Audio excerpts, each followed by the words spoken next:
प्रदेशं सभासाद्या इव चित्रा महेश्वरी चित्रोत्पलेति कथिता सर्वपाप प्रणाशिनी। नमस्कार, मैं त्रिनाथ राणा चित्रोत्पला की धारा चलचित्र श्रृंखला की कड़ी क्रमांक 58 में आपका स्वागत है। मित्रों, इस श्रृंखला की पिछली कड़ी में हमने शिवरी नारायण में विराजमान भगवान नर नारायण जी के दर्शन किए। आज की इस कड़ी में हम शिवरी नारायण में ही विराजमान भगवान केशव नारायण जी के दर्शन करेंगे। तो आइए आरंभ करते हैं। नर नारायण मंदिर के ठीक समक्ष भगवान केशव नारायण जी का मंदिर स्थित है। पश्चिमाभिमुखी यह मंदिर इष्टिका निर्मित है। पंचरथ शैली में निर्मित इस मंदिर के गर्भगृह एवं अंतराल का भाग ही वर्तमान में हमें दृष्टिगोचर होता है। इस मंदिर के आग्नेय कोण एवं नैऋत्य कोण में दो मंदिर वर्तमान में दिखाई देते हैं, जिससे यह सहज अनुमान लगाया जा सकता है कि यह मंदिर पंचायतन शैली में बना होगा, जिसमें से ईशान्य कोण एवं वायव्य कोण के मंदिर वर्तमान में उपस्थित नहीं हैं। आग्नेय कोण में स्थित मंदिर में गर्भगृह, शिखर, आमलक वर्तमान में सुरक्षित हैं। इस मंदिर की द्वार शाखा में नदी देवियों एवं द्वारपालों की प्रतिमाएं वर्तमान में देख सकते हैं तथा सिरदल पर भगवान ब्रह्मा, विष्णु एवं महेश जी की प्रतिमा हम देख पा रहे हैं। गर्भगृह में शिवलिंग के कुछ भाग एवं कुछ प्राचीन वास्तुखंड हम देख सकते हैं। बाहर की ओर उत्तरी पार्श्व भित्ति में जलहरी का भाग हमें दिखाई दे रहा है। मुख्य मंदिर पंचायतन शैली में इष्टिका निर्मित है, जिसके कुछ खंडित भागों का जीर्णोद्धार पुरातत्व विभाग द्वारा किया गया है तथा कुछ भाग मूल रूप में ही स्थित हैं, जिन पर सुंदर शिल्पांकन दृष्टिगोचर होता है। वर्तमान में भित्तियों पर इष्टिका हमें दिखाई दे रहे हैं, परंतु मूल रूप से इनके ऊपर चूने की परत लगी हुई थी, जिनके कुछ अंश हम वर्तमान में भी देख सकते हैं। मंदिर का सर्वाधिक आकर्षक भाग इस मंदिर की द्वार शाखा है। द्वार शाखा का शिल्पांकन इतना आकर्षक है कि यहाँ पहुँचते ही दृष्टि यहीं रुक जाती है।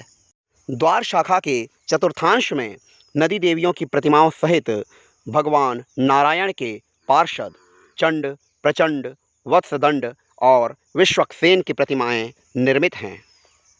भगवान नारायण के पार्षद उन्हीं की तरह आभूषण एवं आयुध धारण किए हुए हैं। नदी देवियों एवं पार्षदों की प्रतिमाओं के ऊपर भी हमें अत्यंत सूक्ष्म एवं सुंदर शिल्पांकन दृष्टिगोचर होता है।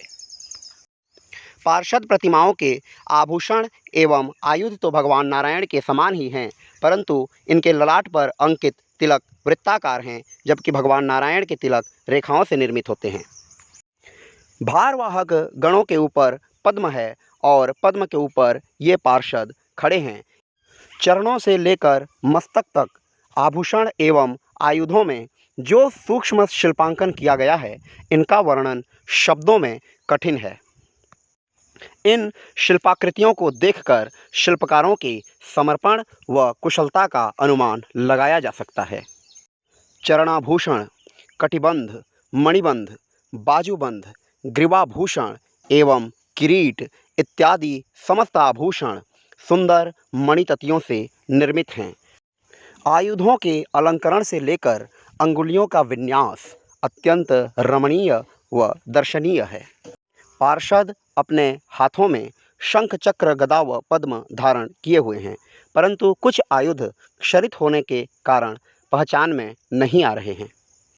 इन प्रतिमाओं के ऊपर लतावल्लरियों, पुष्पपत्रों, पशु पक्षियों, यक्ष गंधर्वों इत्यादि का अत्यंत सूक्ष्म व आकर्षक अंकन किया गया है। द्वार शाखा पर हम अपने वाम हस्त की ओर नदी देवी यमुना जी की प्रतिमा देख सकते हैं। इन्हीं के साथ सहायक नदियों एवं नाग इत्यादि की प्रतिमाएं भी अंकित की गई हैं। भारवाहक गण के ऊपर कमल और कमल के ऊपर कच्छप पर आरूढ़ नदी देवी यमुना की प्रतिमा।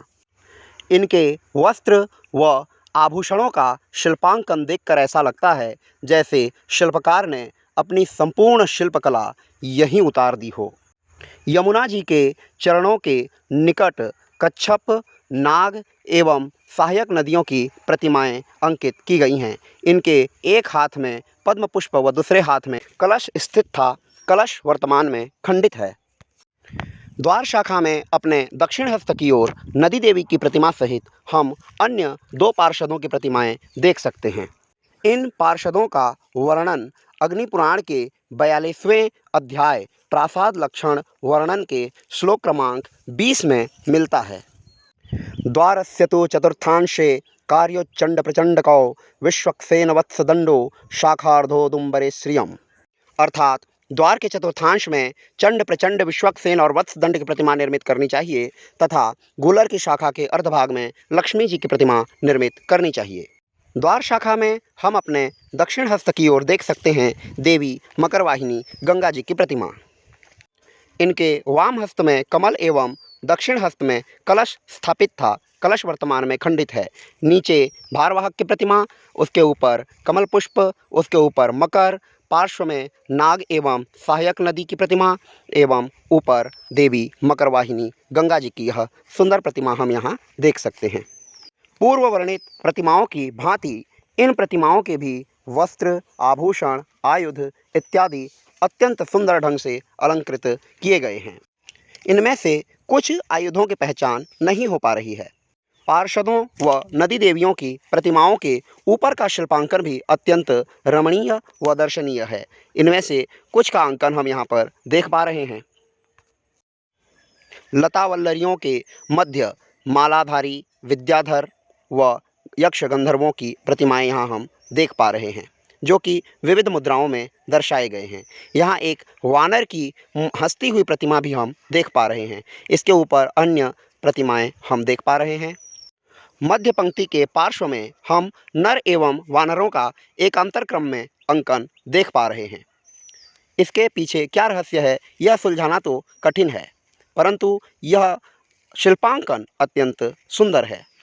दशावतार प्रतिमाओं में हम यहाँ दर्शन कर रहे हैं भगवान वराह जी की प्रतिमा का। पृथ्वी का उद्धार करते हुए भगवान वराह जी की प्रतिमा, जिनके हाथों में गदा, शंख इत्यादि आयुध दिखाई दे रहे हैं। वराह प्रतिमा के ऊपर हिरण्यकश्यपु का पेट चीरते हुए भगवान नृसिंह की प्रतिमा हम यहाँ पर देख पा रहे हैं। इनके हाथ पर चक्र एवं गदा हमें स्पष्ट दिखाई दे रहे हैं। प्रतिमा लघु रूप है, अतः इन्हें देखने में हमें तनिक कठिनाई का अनुभव हो सकता है, परंतु थोड़ा प्रयास करने पर हम इन्हें स्पष्ट रूप से पहचान सकते हैं। नृसिंह प्रतिमा के ऊपर छत्र धारण किए हुए तथा यज्ञोपवीत धारण किए हुए भगवान के वामन अवतार की प्रतिमा हम यहाँ पर देख पा रहे हैं। भगवान वामन, यह प्रतिमा भी लघु रूप है एवं पार्श्व में स्थित है, अतः इनका चित्र भी अधिक स्पष्ट रूप से नहीं आ पाया है। द्वार शाखा के दक्षिण भाग में पार्श्व की ओर भगवान के अगले अवतार भगवान का बलराम स्वरूप हम यहाँ देख सकते हैं। उनके हाथ में उनका आयुध हल हमें स्पष्ट दिखाई दे रहा है। ये हैं भगवान के बलराम स्वरूप की प्रतिमा। बलराम जी की प्रतिमा के ऊपर धनुष एवं फरसा धारण किए हुए भगवान परशुराम जी की प्रतिमा हम यहाँ पर देख पा रहे हैं। यज्ञोपवीत धनुष एवं फरसे से इन्हें स्पष्ट रूप से पहचाना जा सकता है। परशुराम जी की प्रतिमा के ठीक ऊपर धनुष धारण किए हुए भगवान जी के राम स्वरूप की प्रतिमा अर्थात रामावतार की प्रतिमा हम यहाँ पर देख पा रहे हैं। भगवान के दशावतार स्वरूपों में यहाँ केवल 6 अवतारों की प्रतिमाएं अंकित है। इस द्वार शाखा में भगवान नारायण के 24 व्यूह स्वरूपों में से कुछ स्वरूपों का अंकन यहाँ पर किया गया है। इनका अवलोकन हम आइए करते हैं। भगवान नारायण के इन 24 व्यूह स्वरूपों का आयुधों सहित वर्णन अग्नि पुराण के अध्याय 48 में किया गया है। उसी आधार पर आइए हम इन प्रतिमाओं की पहचान करते हैं। इस हेतु भगवान के निचले दक्षिण हस्त, ऊपरी दक्षिण हस्त, ऊपरी वाम हस्त तथा निचले वाम हस्त, इस क्रम में आयुधों का अवलोकन करके हम इनकी पहचान करेंगे। आइए प्रथम प्रतिमा से प्रारंभ करते हैं। प्रथम प्रतिमा में आयुधों का क्रम दक्षिणावर्त क्रम में पद्म, शंख, चक्र व गदा है। ओम रूपः केशवः पद्म शंख चक्र गदाधरः। अर्थात ओंकार स्वरूप केशव अपने हाथों में पद्म, शंख, चक्र और गदा धारण करते हैं। अतः यह प्रथम प्रतिमा जो हम देख रहे हैं यह भगवान के केशव स्वरूप की प्रतिमा है। इसी प्रकार भगवान की जो दूसरी प्रतिमा हम देख रहे हैं इनके हाथों में क्रमशः शंख, पद्म, गदा और चक्र है। नारायणः शंख पद्म गदा चक्रे प्रदक्षिणम, अर्थात भगवान नारायण शंख, पद्म, गदा और चक्र धारण करते हैं। मैं प्रदक्षिणा पूर्वक उनके चरणों में नतमस्तक होता हूँ। अतः यह प्रतिमा भगवान नारायण जी की है। इनके ऊपर जो प्रतिमा अंकित है उनके हाथों में क्रमशः गदा, चक्र, शंख और पद्म है। नतो गदी माधवो अरिशंख पद्मी नमामि तम, अर्थात माधव गदा, चक्र, शंख और पद्म धारण करने वाले हैं, मैं उनको नमस्कार करता हूँ। यह प्रतिमा भगवान नारायण के माधव स्वरूप की प्रतिमा है। इनके ऊपर जो प्रतिमा है उनके आयुधों का क्रम है चक्र, गदा, पद्म और शंख। चक्र कौमोदकी पद्मशंखी गोविंद ऊर्जितः, अर्थात गोविंद अपने हाथों में क्रमशः चक्र, गदा, पद्म और शंख धारण करने वाले तथा बलशाली हैं। इस प्रकार यह प्रतिमा भगवान नारायण के गोविंद स्वरूप की प्रतिमा सिद्ध होती है। इस प्रतिमा में भगवान के आयुधों का क्रम गदा, पद्म, शंख व चक्र है। मोक्षदः श्री गदी पद्मी शंखी विष्णुश्च चक्रधृक, अर्थात श्री विष्णु गदा, पद्म, शंख एवं चक्र धारण करते हैं, वे मोक्ष देने वाले हैं। इस प्रकार यह पंचम प्रतिमा भगवान के विष्णु स्वरूप की प्रतिमा है। अग्नि पुराण में वर्णित भगवान के छठवां स्वरूप मधुसूदन स्वरूप है, जिनके आयुधों का क्रम शंख, चक्र, पद्म और गदा है। शंख चक्राब्ज गदिनम मधुसूदनमानमे, अर्थात यहाँ आयुधों का क्रम पहले शंख व उसके पश्चात चक्र होना चाहिए था, परंतु बनाने वाले शिल्पकार ने यहाँ पर एक त्रुटि कर दी है। पहले चक्र और उसके पश्चात शंख बना दिया है और इसी त्रुटि के कारण मंदिर निर्माण आगे रोक दिया गया। इसके दूसरी तरफ रेखाएं तो खींची गई हैं, परंतु प्रतिमाओं का निर्माण नहीं किया गया है, क्योंकि शिल्पकारों ने प्रतिमा निर्माण में त्रुटि कर दी। और यह केवल एक त्रुटि नहीं है, ऐसी अन्य त्रुटियां 2 स्थानों पर और हुई हैं, जिनकी चर्चा हम यथास्थान करेंगे। आइए हम कुछ और व्यूह स्वरूपों का अवलोकन करते हैं। वर्तमान में जो प्रतिमा हम देख रहे हैं इनके आयुधों का क्रम है गदा, शंख, पद्म एवं चक्र।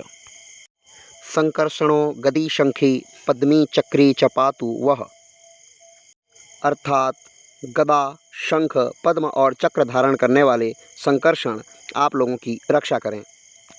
ये भगवान संकर्षण हैं। संकर्षण जी के ऊपर जो प्रतिमा अंकित है उनमें आयुध का क्रम है पद्म, चक्र, शंख और गदा। जनार्दनः पद्मचक्री शंखधारी गदाधरः, अर्थात ये पद्म, चक्र, शंख और गदा धारण करने वाले भगवान जनार्दन हैं। इनके ऊपर जो प्रतिमा अंकित है उनमें आयुध का क्रम है चक्र, शंख, गदा व पद्म। वादी चक्री शंख गदी प्रद्युम्नः पद्मभृत प्रभु, अर्थात युद्ध में कुशल भगवान प्रद्युम्न चक्र, शंख, गदा और पद्म धारण करते हैं, अर्थात यह प्रतिमा भगवान के प्रद्युम्न स्वरूप की है। इस प्रकार यह ऊर्ध्वाधर 3 प्रतिमाओं की श्रेणी है। इनके पार्श्व में भी इसी प्रकार 3 प्रतिमाओं की श्रेणी है। आइए उन स्वरूपों का अवलोकन करते हैं। वर्तमान में हम भगवान की जो प्रतिमा देख रहे हैं इनमें आयुध का क्रम है गदा, शंख, चक्र एवं पद्म। तेने गदी शंख चक्री वासुदेवोब्जभृज्जगत, अर्थात गदा, शंख, चक्र और पद्म धारण करने वाले वासुदेव ने ही संपूर्ण जगत का विस्तार किया है। अतः यह प्रतिमा भगवान वासुदेव की है। भगवान की इस प्रतिमा में आयुधों का क्रम है चक्र, पद्म, गदा, शंख। देवो नृसिंहश्चक्राब्ज गदी शंखी नमामितम, अर्थात नृसिंहदेव चक्र, कमल, गदा और शंख धारण करने वाले हैं, मैं उन्हें नमस्कार करता हूँ। यह प्रतिमा भगवान नृसिंह की है। नृसिंह स्वरूप के ऊपर जो प्रतिमा है उनमें आयुध का क्रम है चक्र, गदा, शंख, पद्म, अनिरुद्धश्चक्र गदी शंखि पद्मी च पातु नः, अर्थात अनिरुद्ध चक्र गदा शंख और पद्म धारण करने वाले हैं, वे हम लोगों की रक्षा करें। अर्थात यह प्रतिमा भगवान के अनिरुद्ध स्वरूप की है। आइए द्वार शाखा के दक्षिण भाग में स्थित भगवान के व्यूह स्वरूप प्रतिमाओं के दर्शन करते हैं। इस प्रतिमा में आयुध का क्रम है चक्र पद्म गदा शंख, जो कि भगवान नृसिंह स्वरूप के आयुध का क्रम है। परंतु आपको स्मरण होगा कि भगवान के नृसिंह स्वरूप का अंकन पहले भी किया जा चुका है। यहाँ त्रुटिवश भगवान के नृसिंह स्वरूप का दूसरी बार अंकन हो गया है। यह शिल्पकारों की द्वितीय त्रुटि है। संभवतः इसीलिए इनके मुख को यहाँ तोड़ दिया गया है। वर्तमान में हम जिनके दर्शन कर रहे हैं उनके हाथों में आयुधों का क्रम है पद्म गदा शंख चक्र। अधोक्षजः पद्म गदी शंख चक्री च पातु वः, अर्थात अधोक्षज पद्म गदा शंख और चक्र धारण करने वाले हैं, वे आप लोगों की रक्षा करें। यह प्रतिमा भगवान अधोक्षज की है। भगवान के जिस स्वरूप का दर्शन हम वर्तमान में कर रहे हैं, इनके आयुध का क्रम है चक्र पद्म शंख गदा। सुरेशोर्यब्ज शंखाढ्यः श्री गदी पुरुषोत्तमः, अर्थात सुरेश्वर पुरुषोत्तम चक्र कमल शंख और गदा धारण करते हैं। ये पुरुषोत्तम स्वरूप की प्रतिमा है। इनके पार्श्व में जो प्रतिमा दिखाई दे रही है, इनके आयुध का क्रम है शंख गदा पद्म चक्र। कृष्णः शंखी गदी पद्मी चक्री में भुक्ति मुक्तिदः, अर्थात शंख गदा पद्म एवं चक्र धारण करने वाले श्री कृष्ण मुझे भोग और मोक्ष देने वाले हों। यह प्रतिमा भगवान के श्री कृष्ण स्वरूप का है। इनके ऊपर की प्रतिमा में आयुधों का जो क्रम है वह है शंख चक्र पद्म एवं गदा। यहाँ पर शिल्पकारों की तृतीय त्रुटि दृष्टिगोचर होती है। यहाँ आयुधों का क्रम होना था गदा पद्म चक्र एवं शंख, परंतु यह क्रम यहाँ उल्टा हो गया है। अच्युतः श्री गदी पद्मी चक्र शंखी च पातु वः, यहाँ अच्युत स्वरूप के स्थान पर मधुसूदन स्वरूप का अंकन हो गया है। यहाँ हम दर्शन कर रहे हैं भगवान के उपेंद्र स्वरूप के। आयुधों का क्रम है शंख गदा चक्र पद्म। बाल रूपी शंख गदी उपेंद्रश्चक्र पद्म्यपि, अर्थात शंख गदा चक्र और पद्म धारण करने वाले श्री उपेंद्र। इस प्रकार 24 व्यूह स्वरूपों में से केवल 18 स्वरूपों का यहाँ अंकन है। शेष 6 स्वरूपों का अंकन नहीं किया गया, क्योंकि इनका अंकन करते करते शिल्पकारों द्वारा 3 त्रुटियाँ हो गई हैं, जिनका वर्णन हम पूर्व में कर चुके हैं। आइए अन्य प्रतिमाओं का अध्ययन करते हैं। सिरदल के ऊपर वाम हस्त की ओर हम देख रहे हैं ब्रह्मा जी की प्रतिमा। इनके हाथ में अक्षमाला तिकुटी वेद कमंडलू एवं नीचे हंस का अंकन किया गया है। इनके पार्श्व में क्रमशः मालाधर सूर्य चंद्र मंगल बुध की प्रतिमाएं अंकित हैं। ये हैं शिव जी। इनके हाथ में शूल सर्प एवं मातुलिंग दिखाई दे रहे हैं। शिव जी के वाम पार्श्व में क्रमशः गुरु शुक्र शनि एवं राहु केतु की प्रतिमाएं यहाँ दृष्टिगोचर होती हैं। सिरदल में दक्षिण की ओर भगवान विष्णु की प्रतिमा हमें दिखाई देती है। इनके आयुध स्पष्ट रूप से हमें दिखाई दे रहे हैं। सिरदल के मध्य में जहाँ भगवान शिव जी का अंकन है, उनके ठीक ऊपर भगवान शिव तांडव नृत्य करते हुए दिखाई दे रहे हैं। इस प्रकार शिल्पांकन से परिपूर्ण इस सुंदर मंदिर को निर्माण करते हुए मध्य में ही अधूरा छोड़ दिया गया, क्योंकि इसमें शिल्पकारों द्वारा कुछ त्रुटियां हो गई हैं, जिनका वर्णन हम पूर्व में कर चुके हैं। तो क्या इन त्रुटियों के लिए उन शिल्पकारों को दंडित किया गया होगा? नहीं, क्योंकि मंदिर निर्माण से पूर्व शिल्पकारों को विश्वकर्मा मानकर उनका पूजन किया जाता है। यदि उनसे त्रुटि होती भी है तो भी राजा उन्हें दंडित नहीं कर सकता। इस प्रकार प्रासाद निर्माण करवाने वाले का व शिल्पकारों का वर्णन हमें अग्नि पुराण में मिलता है। इस वीडियो में जो भी जानकारियाँ हमने दी हैं, वे जानकारियाँ हमने अग्नि पुराण से ली हुई हैं। भगवान नारायण की यह प्रतिमा वस्त्रावेष्टित है। मध्य में भगवान केशव नारायण जी की प्रतिमा है व उनके चारों ओर भगवान के 10 अवतारों का अंकन है। आइए इनमें से जो भी दिखे उनका दर्शन करने का प्रयास करते हैं। यहाँ नीचे हम देख रहे हैं भगवान के कल्कि अवतार का अंकन। कल्कि अवतार के ऊपर भगवान हल धारण किए हुए बलराम स्वरूप का अंकन है। उनके ऊपर शेषनाग दिखाई दे रहा है व उनके ऊपर भगवान के परशुराम अवतार का अंकन दिखाई दे रहा है। वहीं दूसरी ओर नीचे बुद्ध जी के ऊपर भगवान राम जी का अंकन व उनके ऊपर भगवान वामन स्वरूप में विराजमान हैं। इस प्रकार आज के इस चलचित्र में हमने भगवान केशव नारायण जी के दर्शन किए। आने वाले चलचित्र में हम शिवरी नारायण में ही स्थित भगवान चंद्रचूड़ महादेव व अन्य मंदिरों व पुरातात्विक प्रतिमाओं के दर्शन करेंगे। वीडियो आपने देखा, इस हेतु आपका बहुत बहुत धन्यवाद। आशा है जानकारी आपको अच्छी लगी होगी।